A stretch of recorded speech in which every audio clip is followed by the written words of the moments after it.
मध्य प्रदेश विधानसभा चुनाव 2023 का मतदान 17 नवंबर को हो चुका है। तमाम नेताओं और समर्थकों को अब 3 दिसंबर का इंतजार है, जब ईवीएम मशीनें खुलने वाली हैं और नतीजे सामने आने वाले हैं। लेकिन नतीजों से पहले दूसरा सबसे बड़ा रुझान जारी हो चुका है। रुझानों में जो आंकड़े सामने आए हैं बेहद ही चौंका देने वाले हैं। साथियों, मध्य प्रदेश की जनता ने तमाम प्रत्याशियों का भाग्य ईवीएम मशीन में कैद कर दिया है। कौन कहां पर जीत रहा है, जो रुझानों में आंकड़े सामने आए, हम एक एक करके तमाम जिलों का वो आप लोगों के सामने रखने वाले हैं, तो आप बने रहे वीडियो के आखिर तक। साथियों, मध्य प्रदेश में जो रुझान सामने आए हैं, इसमें से कई सीटों पर हार जीत का अंतर बेहद ही कम बताया जा रहा है। ऐसे में मतगणना में एक एक वोट को सही तरीके से गिना जाए, इसके लिए भारतीय जनता पार्टी और कांग्रेस पार्टी दोनों अभी से ही सतर्क नजर आ रहे हैं। कांग्रेस पार्टी इस मामले में भारतीय जनता पार्टी से 2 कदम आगे नजर आ रही है। मतगणना की तारीख से एक हफ्ते पहले रविवार को सभी 230 विधानसभा की सीटों को प्रत्याशियों को भोपाल बुला लिया गया है। यहां पर सभी प्रत्याशियों को एक विशेष ट्रेनिंग भी दी गई है। कांग्रेस पार्टी के प्रत्याशी अपनी अपनी विधानसभा से 2-2 बूथ एजेंटों को साथ लेकर जाने वाले हैं। भोपाल से ट्रेनिंग लेने के बाद में यह एजेंट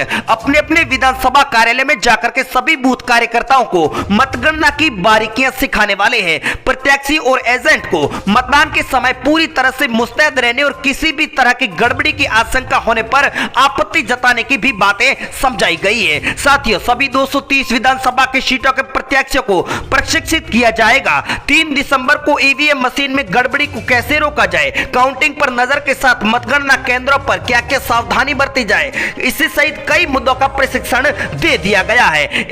यह प्रशिक्षण अध्यक्ष कमलनाथ के बंगले पर तय हुआ है। ऐसे में रुझानों में आंकड़े क्या सामने आए हैं, वो हम आप लोगों के सामने रखने वाले हैं, तो आप बने रहे वीडियो के आखिर तक। और पहली बार चैनल पर विजिट किया है तो करेक्ट न्यूज यूट्यूब चैनल को सब्सक्राइब कर दें और आप अपनी राय, आप अपना सुझाव हमें कमेंट के माध्यम से जरूर दें। तो रुझानों में कौन जीत रहा है, शुरुआत करते हैं तमाम जिलों के रुझानों की। मध्य प्रदेश की शुरुआत खरगोन जिले से करते हैं, जहां पर 6 विधानसभा की सीटें हैं। नतीजों में कुछ ही दिनों की देरी है। ऐसे में नतीजों से पहले एग्जिट पोल के आंकड़ों में 6 सीटों में से भाजपा को 2 जबकि कांग्रेस पार्टी को 4 सीटें यहां पर दी जा रही है। अब बात कर लेते हैं अलीराजपुर की, जहां पर 2 विधानसभा की सीटें हैं। यहां पर भी जो एग्जिट पोल में आंकड़े सामने आए हैं, यहां पर कांग्रेस पार्टी के लिए खुशखबरी बताई जा रही है। 2 सीटों पर कांग्रेस का परचम लहराता नजर आ रहा है। बात अगर झाबुआ डिस्ट्रिक्ट की कर ली जाए तो यहां पर 3 विधानसभा की सीटें हैं। यहां पर चुनावी परिणामों से पहले जो आंकड़े सामने आए, इसमें बीजेपी को 1 जबकि कांग्रेस पार्टी के खाते में 2 सीटें दी जा रही है। बात अगर धार डिस्ट्रिक्ट की कर ली जाए तो यहां पर 7 विधानसभा की सीटें हैं। यहां पर बीजेपी पहले नंबर पर 4 विधानसभा की सीटों पर कब्जा जमा रही है, जबकि कांग्रेस को 3 सीटें दी जा रही है। अब बात कर लेते साथियों इंदौर की, यहां पर 9 विधानसभा की सीटें हैं। एग्जिट पोल के आंकड़ों में भारतीय जनता पार्टी को 5, कांग्रेस पार्टी को यहां पर 4 विधानसभा की सीटों पर जीत मिलती हुई बताई जा रही है। अगर उज्जैन की बात कर ली जाए तो यहां पर 7 विधानसभा की सीटें, एग्जिट पोल के आंकड़ों में भारतीय जनता पार्टी को 3 जबकि कांग्रेस पार्टी के खाते में 4 विधानसभा की सीटें जाने का अनुमान जताया जा रहा है। रतलाम, जहां पर 5 विधानसभा की सीटें, यहां पर भी कांग्रेस पार्टी पहले नंबर पर 3 सीटों पर कब्जा जमा सकती है, जबकि भारतीय जनता पार्टी को 2 विधानसभा की सीटों पर जीत मिल रही है। अगला जिला हमारे सामने आ चुका राजगढ़, यहां पर 5 विधानसभा की सीटें। मतदान खत्म होने के बाद और परिणाम से पहले जो आंकड़े आए हैं, भारतीय जनता पार्टी को 2 जबकि कांग्रेस पार्टी को यहां पर 3 सीटें मिलने वाली है। मंदसौर डिस्ट्रिक्ट की बात कर ली जाए तो यहां पर 4 विधानसभा की सीटें। चुनावों की समाप्ति के बाद और परिणामों से पहले एग्जिट पोल के आंकड़ों में 2 सीटों पर भाजपा, 2 सीटें कांग्रेस के खाते में जा रही है। नीमच की बात कर ली जाए तो यहां पर 3 विधानसभा की सीटें। यहां पर भारतीय जनता पार्टी को 2 सीटें जा सकती है, जबकि कांग्रेस पार्टी को यहां पर 1 विधानसभा की सीट पर जीत मिलने वाली है। अगला जिला हमारे सामने आज का बड़वानी, जहां पर 4 विधानसभा की सीटें है। यहां पर भी भारतीय जनता पार्टी और कांग्रेस पार्टी के बीच में सीधी टक्कर बताई जा रही है। 2 सीटों पर भारतीय जनता पार्टी, जबकि 2 सीटें कांग्रेस के खाते में जा रही है। श्योपुर की बात कर ली जाए तो यहां पर 2 विधानसभा की सीटें हैं। यहां पर चुनाव समाप्त होने के बाद में यहां पर बीजेपी और कांग्रेस में सीधी टक्कर हुई, ऐसा बताया गया है। एक-एक सीट पर दोनों पार्टियों का कब्जा हो रहा है। मुरैना की बात कर ली जाए तो यहां पर 6 विधानसभा की सीटें, कुल 6 सीटों में से भारतीय जनता पार्टी को 2 सीटें जा सकती है, जबकि कांग्रेस पार्टी के कमलनाथ का कब्जा 4 विधानसभा की सीटों पर हो रहा है। भिंड की बात कर ली जाए तो यहां पर 5 विधानसभा की सीटें, कांग्रेस पार्टी यहां पर भी पहले नंबर पर 3 सीटों पर जीत दर्ज कर सकती है, जबकि भारतीय जनता पार्टी को 2 सीटें मिलने वाली है। ग्वालियर की बात कर ली जाए तो यहां पर 6 विधानसभा की सीटें, यहां पर भारतीय जनता पार्टी पहले नंबर पर 4 विधानसभा की सीटों पर जीत दर्ज कर सकती है, जबकि कांग्रेस पार्टी को 2 विधानसभा की सीटें जा रही है। दतिया की बात कर ली जाए तो यहां पर 3 विधानसभा की सीटें हैं। मतदान खत्म होने के बाद में जो आंकड़े सामने आए, इसमें कांग्रेस पार्टी को 2 जबकि बीजेपी के खाते में 1 सीट जाने वाली है। बात अगर शिवपुरी की कर ली जाए तो यहां पर 5 सीटें हैं, 5 में से भारतीय जनता पार्टी को 2 जबकि कांग्रेस पार्टी के खाते में 3 सीटें जाने का दावा किया जा रहा है। मध्य प्रदेश का अगला जिला हमारे सामने आ चुका गुना, जहां पर 4 विधानसभा की सीटें हैं, 4 में से 2 पर भारतीय जनता पार्टी का कमल खिल सकता है, जबकि 2 सीटों पर कमलनाथ का कब्जा होता हुआ रुझानों में बताया जा रहा है। अगला जिला हमारे सामने आ चुका सागर, जहां पर 8 विधानसभा की सीटें, यहां पर पहले नंबर पर भारतीय जनता पार्टी को 4 सीटें दी जा रही है, जबकि कांग्रेस पार्टी को 3 एक सीट अदर के खाते में जाने वाली है। अब बात कर लेते हैं टीकमगढ़ की, जहां पर 4 विधानसभा की सीटों में से 2 पर बीजेपी, 2 कांग्रेस के खाते में जाने वाली है। साथियों, आप मध्य प्रदेश के कौन से जिले से वीडियो देख रहे हैं और आपके क्षेत्र में कौन भारी पड़ रहा, आप कमेंट करके अपनी राय जरूर दें। छतरपुर में 6 विधानसभा की सीटें, भारतीय जनता पार्टी को 2, कांग्रेस पार्टी के खाते में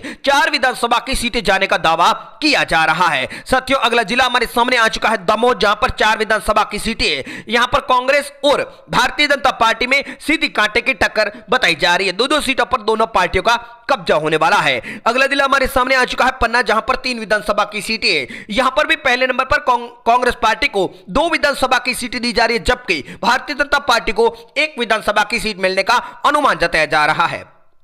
सतना की बात कर ली जाए तो यहां पर 7 विधानसभा की सीटें, 7 में से कांग्रेस पार्टी को 4 सीटें और भारतीय जनता पार्टी का कमल 3 सीटों पर खिलने का अनुमान जताया जा रहा है। बात अगर रीवा डिस्ट्रिक्ट की कर ली जाए तो यहां पर 8 विधानसभा की सीटें, कांग्रेस पार्टी यहां पर भी पहले नंबर पर बताई जा रही है, 4 सीटों पर Congress, 3 Bharatiya Janata party, 1 seat other के खाते में जा सकती है। अब बात कर लेते हैं साथियों सिद्धि की, जहां पर 4 सीटें, 4 में से कांग्रेस पार्टी को 3, बीजेपी को यहां पर 1 सीट जाने का अनुमान जताया जा रहा है। साथियों, मध्य प्रदेश में आप अगली सरकार किस पार्टी की देखना चाहते हैं, आप कमेंट करके हमें जरूर बताएं।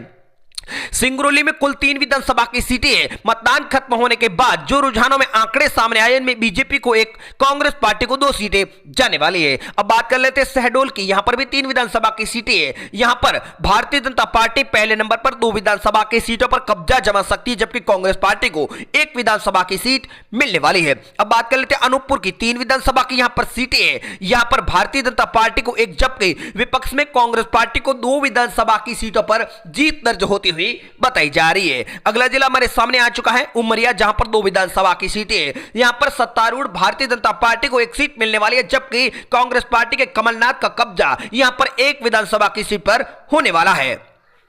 बात अगर कटनी की कर ली जाए तो यहां पर कुल 4 विधानसभा की सीटें हैं, 4 सीटों में से भारतीय जनता पार्टी को 1 विधानसभा की सीट मिलने वाली है, जबकि कमलनाथ के खाते में 3 सीटें जाने वाली है। बात अगर जबलपुर की कर ली जाए तो यहां पर कुल 8 विधानसभा की सीटें, 8 सीटों में से भारतीय जनता पार्टी का कमल 4 सीटों पर खिल सकता है, जबकि कांग्रेस पार्टी को 3, 1 सीट अदर के खाते में जाने वाली है। बात अगर डिंडोरी की कर ली जाए तो यहां पर 2 विधानसभा की सीटें, यहां पर मध्य प्रदेश चुनावों के दौरान जो रुझान सामने आए, इसमें कांग्रेस और बीजेपी में सीधी टक्कर हुई, ऐसा बताया जा रहा है। 1-1 सीट दोनों पार्टियों को मिलने वाली है। बात अगर मंडला की कर ली जाए तो यहां पर कुल 3 विधानसभा की सीटें हैं, 3 सीटों में से भारतीय जनता पार्टी को 1 सीट मिलने वाली है, जबकि कांग्रेस के खाते में 2 सीटें जाने का अनुमान जताया जा रहा है।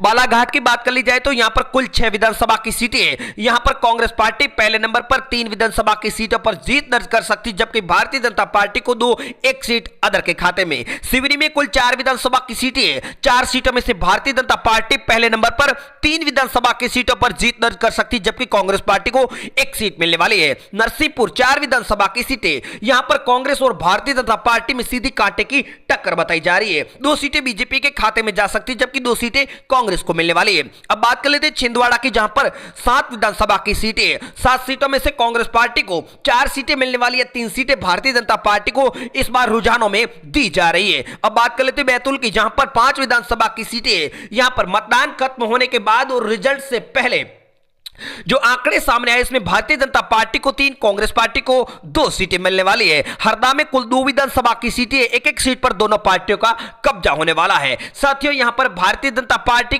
का यहां पर पिछले 5 सालों से यहां पर सरकार है, सरकार का कामकाज कैसा रहा, आप अपनी राय हमें जरूर दें। होशंगाबाद में 4 सीटें, 4 में से 2 पर बीजेपी, 2 सीटें कांग्रेस पार्टी के खाते में जाने वाली है। साथियों, आप मध्य प्रदेश में अगला मुख्यमंत्री किस नेता को देखना चाहते हैं, कमलनाथ या फिर शिवराज सिंह चौहान या फिर कोई अदर, आप कमेंट करके अपनी राय हमें जरूर दें। रायसेन में 4 सीटें, बीजेपी को 1, कांग्रेस पार्टी को 3 सीटें जा रही है। विदिशा में कुल 5 सीटों में से यहां पर मतदान खत्म होने के बाद में भारतीय जनता पार्टी को 2 सीटें दी जा रही है, जबकि कमलनाथ का कब्जा 3 विधानसभा की सीटों पर होने वाला है। भोपाल में कुल 7 विधानसभा की सीटें, 7 सीटों में से 5 पर भारतीय जनता पार्टी, 2 कांग्रेस के खाते में जा रही है। मध्य प्रदेश के और भी कई जिले हैं जहां का रुझान आना अभी बाकी बताया जा रहा है।